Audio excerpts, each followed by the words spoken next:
Olá pessoal, tudo bem? Como alguns já sabem, às vezes eu aproveito um passeio e assim já faço uma filmagem para deixar uma mensagem a vocês. Hoje nós iremos falar sobre algumas regras que estão dentro de cultos religiosos, regras essas que na verdade não têm lógica nenhuma. Isto é para que você entenda que, ao aplicar uma regra dentro de sua rotina espiritual, ela deve ter um significado. Uma regra não pode existir apenas porque é isso e ponto final. Ela tem que ter uma lógica, ela tem que ser baseada em algo, e sobre isso que nós vamos falar hoje.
Então, meus amigos, a finalidade de uma regra é exatamente colocar ordem dentro de um determinado segmento, seja ele um segmento religioso, segmento civil.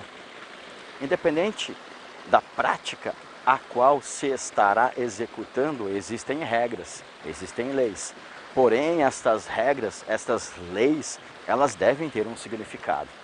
Não pode existir uma regra sem um significado expressivo dentro daquela prática a qual será executada. Vamos dar aqui alguns exemplos de regras sem lógica ou regras contraditórias. A primeira delas é aquela proteção que são feitas geralmente no candomblé, na umbanda, no batuque do Rio Grande do Sul, na jurema, enfim, muitas religiões, muitos cultos religiosos, eles fazem proteções, que é um fio de contas, é uma corrente, uma pulseira, uma tornozeleira. E grande parte dessas proteções, existe uma determinada regra que diz: não pode entrar no mar de água salgada usando esta proteção. Ué, como assim? Você não pode ir no banheiro usando a proteção. Vamos falar um fio de contas. Tá? Você foi lá, recebeu um fio de contas, uma proteção, e aí você vai entrar no mar, não pode. O Pai de Santo diz que não pode entrar no mar com aquela proteção no pescoço. Você está em uma festa e de repente você quer ir no banheiro, está com a proteção no pescoço, não pode. O Pai de Santo diz que não pode ir no banheiro com aquela proteção no pescoço. Você vai começar um ato sexual, está lá, começou o ato sexual, está com aquela proteção no pescoço, não pode, isso é errado. Então, geralmente, as proteções feitas, o fio de conta feito, não pode entrar em água de mar salgado, você não pode estar bebendo com ela, você não pode ir no banheiro com ela, você não pode estar praticando um ato sexual com ela. E aonde está o contraditório aí? Pois bem, nos cultos aonde se faz esse tipo de proteção, fios de conta, geralmente o que nós temos ali? Nós temos limpeza de fim de ano. E na limpeza de fim de ano o que se faz? Se pega aquele cordãozinho, se amarra no pulso ou no tornozelo. E aí? Por que essa segurança de fim de ano, que é uma segurança que na verdade é feita geralmente ali no final de novembro até dezembro, por que esta segurança, aquele cordãozinho de algodão que é amarrado no pulso ou no tornozelo, por que com ele eu posso entrar no mar? Por que com ele eu posso tomar banho? Por que com ele eu posso ir no banheiro? Por que com ele eu posso praticar um ato sexual? Porque eu não posso cortar aquele fio, aquele cordão, na segurança, porque senão ela se perde.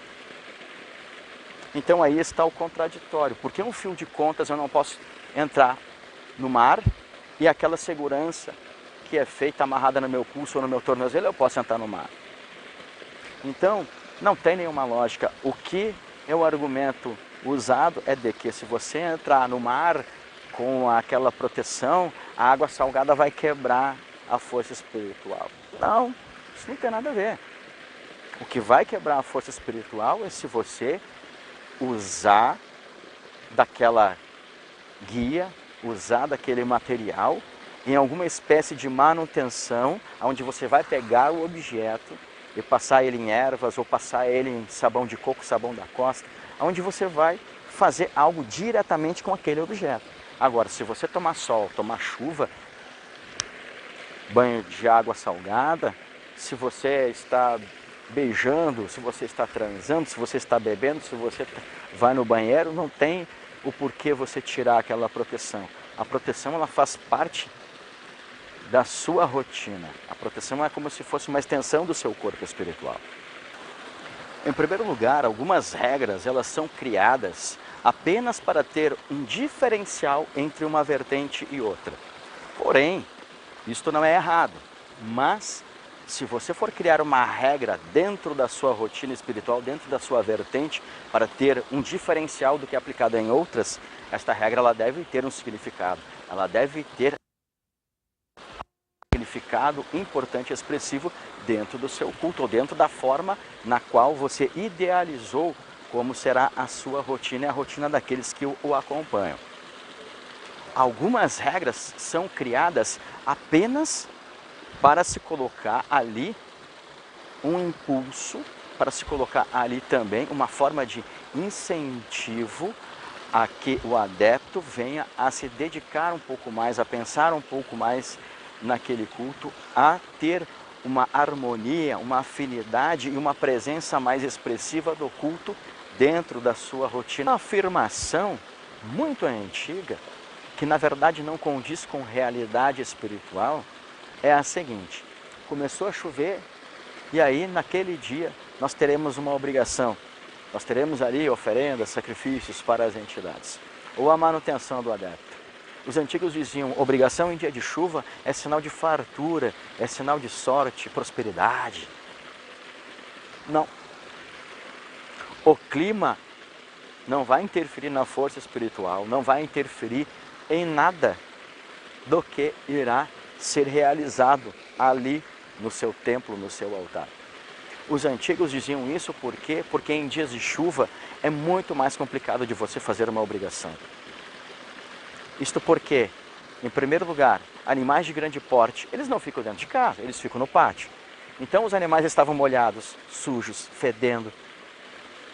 A pessoa geralmente, para pegar um animal lá na rua, a pessoa ia se sujar, ia ficar fedendo por um bom tempo.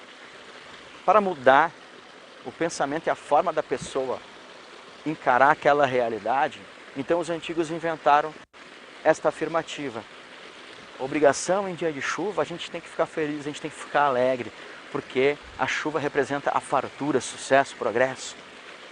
Sendo assim, esta afirmação, ela veio a ser criada para mudar a forma como a pessoa enxergava aquele ato, para fazer com que a pessoa fique mais alegre, mais entusiasmada em fazer a obrigação em dia de chuva. Então, muitas afirmações, muitas regras, muitas lendas foram criadas apenas para mudar a forma como a pessoa enxerga aquele ato, como a pessoa enxerga aquele momento. Uma outra afirmação que é totalmente equivocada é a seguinte: você já tem suas entidades consagradas e você quer sair daquela vertente, ou você quer sair daquela casa, aí tem que jogar para ver se as entidades vão aceitar você se desligar daquela casa, ou você mudar de vertente. Totalmente errado.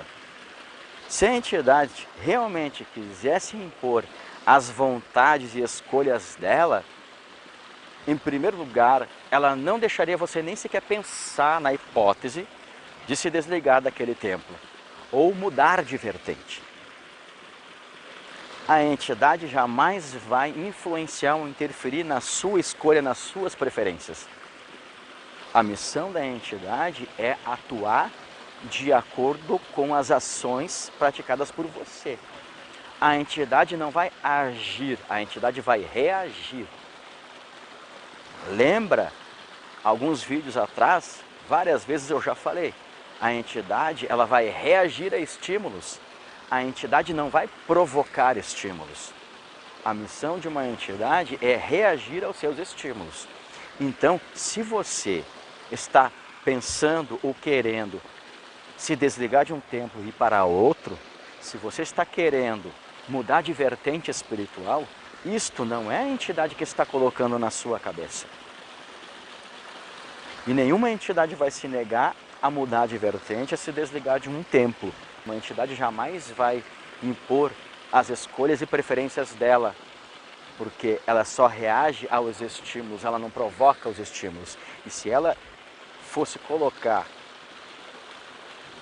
obrigar você a seguir algo que ela quer, ou algo que ela acha melhor, ela estaria provocando estímulos. Fato esse que não é possível para ela aqui neste plano espiritual. E o último recado que quero deixar aqui é sobre os Illuminati. Então, muitas pessoas vêm até mim para perguntar sobre os Illuminati. Gente, 98% dos Illuminatis que existem mundo afora, não só aqui no Brasil, mas no mundo todo, 98% é falcatrua.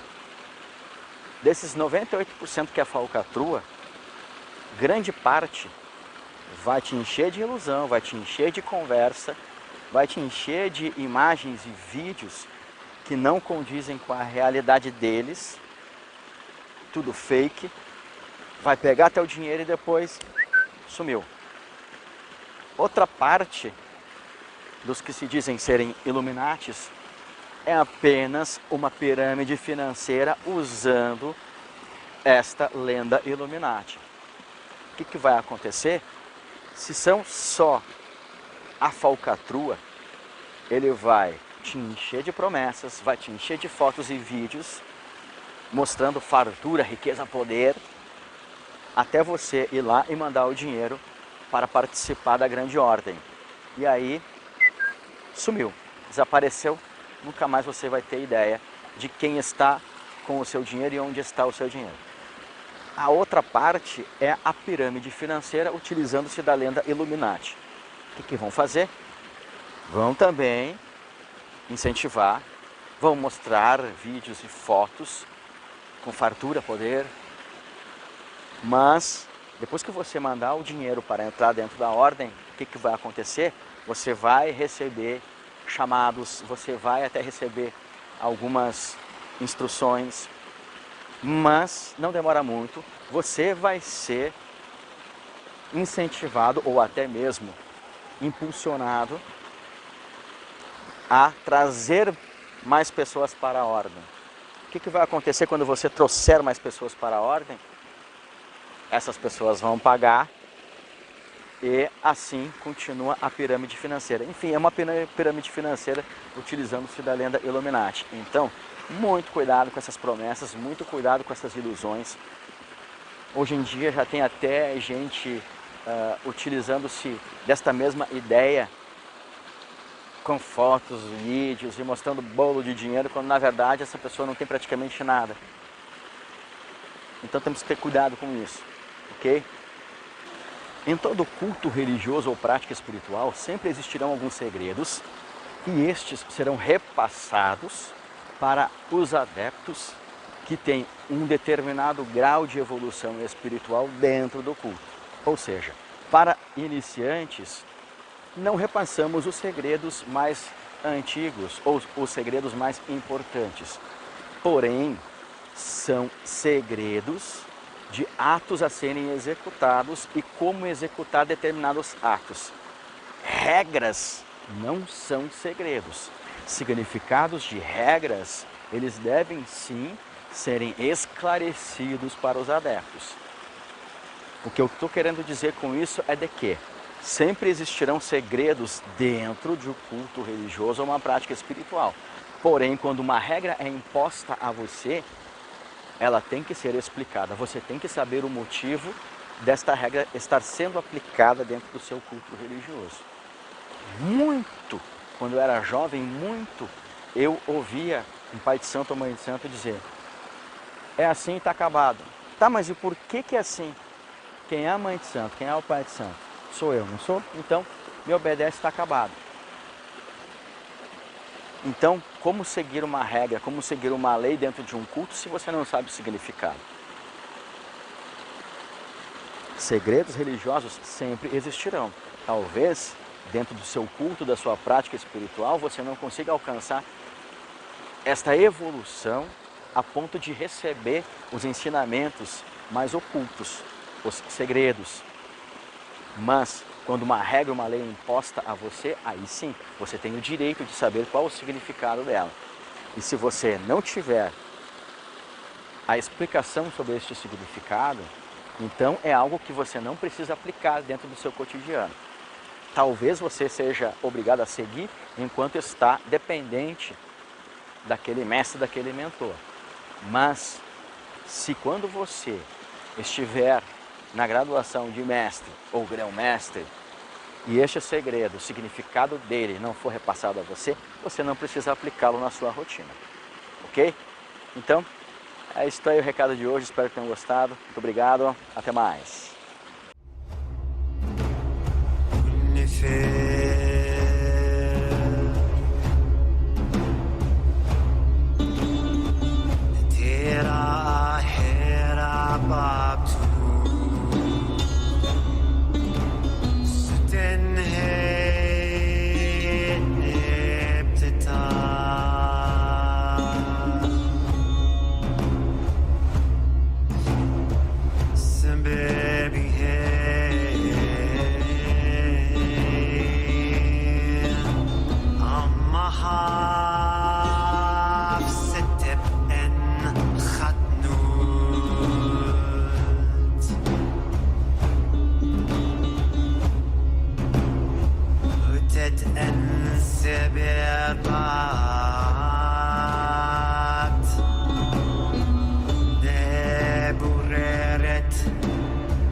Kahet